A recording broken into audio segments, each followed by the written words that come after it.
जिमचं हे सगळं प्रोटीन तयार करायचं आहे. मी सोशल मीडियावर बघितलं होतं, हे सर्वांचं मिश्रण करून बारीक करून पीठ तयार करायचं.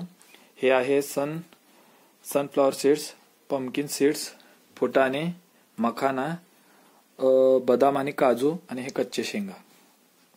हे मिक्सरमध्ये बारीक करून घ्यायचं. या सगळ्यांचं मिश्रण करायचं आणि थोडंसं भाजून घ्यायचं. तूप असेल तर तूप घाला, नसेल तर तेल पण घालू शकता, पण मी तेल घालत नाही आणि सध्याला तूप पण नाही घरी.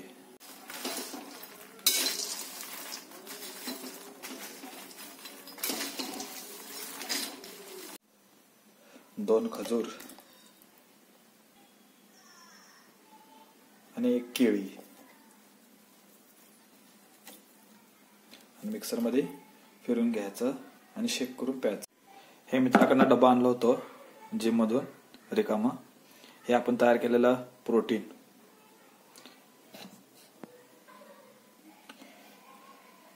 दोन चम्मच घालायचे.